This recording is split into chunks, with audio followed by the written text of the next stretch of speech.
नमस्कार दोस्तों, एक बार फिर से आप लोगों का हमारे YouTube चैनल पे हार्दिक स्वागत है।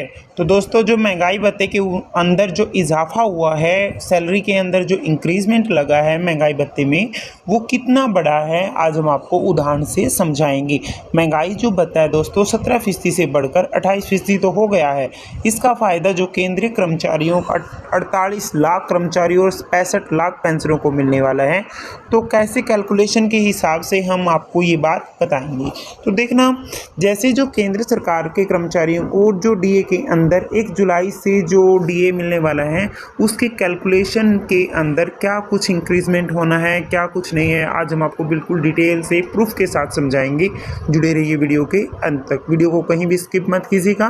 वीडियो को स्टार्ट करने से पहले दोस्तों आप लोगों से रिक्वेस्ट है, अगर आप हमारे चैनल पे फर्स्ट टाइम विजिट कर रहे हो तो चैनल को सब्सक्राइब कर दीजिए, साथ ही साथ बेल आइकन को भी बजा दीजिए, ताकि गवर्नमेंट से रिलेटेड, कर्मचारी से संबंधित, पेंशनरों से संबंधित जितनी भी न्यूज़ आती है दोस्तों, उसका नोटिफिकेशन आपके पास तुरंत पहुंच के। तो करते हैं वीडियो को स्टार्ट बिना किसी देरी के। तो दोस्तों, जैसे कि मान लो कि आपकी जो बेसिक सैलरी है 15,000 रुपये है, तो महंगाई भत्ता अगर 17% के हिसाब से लग रहा है तो वो 2,550 रुपये के अकॉर्डिंग लगा था।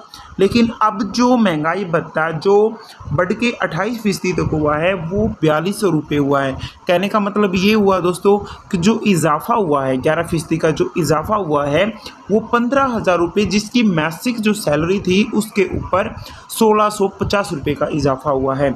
दूसरी बात ये है कि मान लो किसी भी कर्मचारी की जो बेसिक पेमेंट है, जो बेसिक सैलरी है, वो 25,000 रुपये है।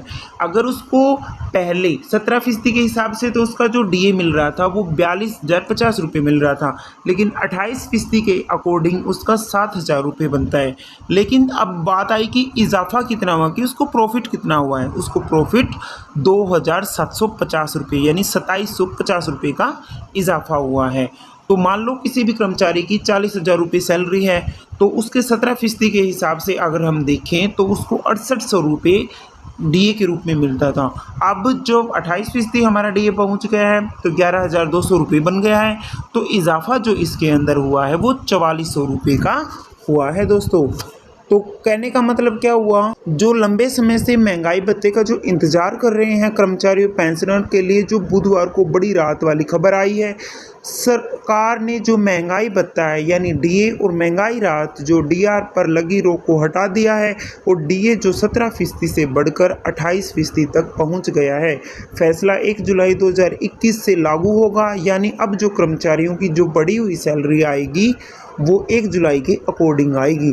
महंगाई भत्ता का वेतन एक हिस्सा होता है, ये कर्मचारी की मूल वेतन यानी बेसिक सैलरी का एक तय फीसदी होता है। जो महंगाई के असर को कम करने के लिए सरकार अपने कर्मचारी को महंगाई भत्ता देती है। इसे समय समय पर बढ़ाया जाता है। रिटायरमेंट कर्मचारियों की जो पेंशन के अंदर इसका इजाफा मिलता है। सरकार और जो इंडिया है, ऑल इंडिया कंज्यूमर जो प्राइसेस इंडेक्स पर आधारित जो महंगाई दर को बेस मानकर महंगाई भत्ता तय करती है। तो ये सब कुछ चीज़ें होती हैं महंगाई भत्ते के अंदर। तो महंगाई जो भत्ता है वो महंगाई राहत पर 18 महीने पे जो लगी रोक को हटाने के लिए जो केंद्रीय कैबिनेट के फैसलों के बाद अब कर्मचारियों के मन में ये सवाल उठ रहा है कि उनकी सैलरी के अंदर कितना इजाफा होगा।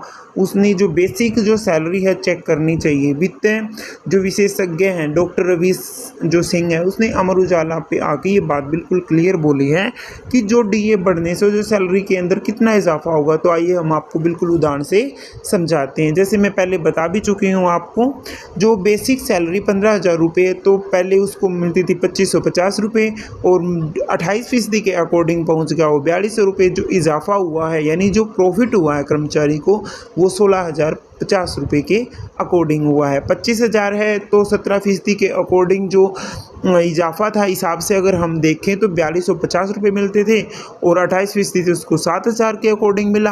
अब जो प्रॉफिट हुआ वो 2750 रुपये का हुआ है।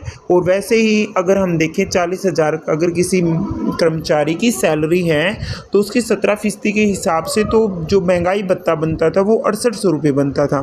अगर 28% के अकॉर्डिंग हम देखें तो 11,200 रुपये बनता है।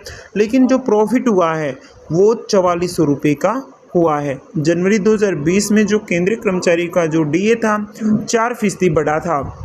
इसके बाद जो 6 माही आया है जून 2020 उसमें जो 3% का जो इजाफा हुआ था और जनवरी 2021 में ये 4% और बढ़ा है।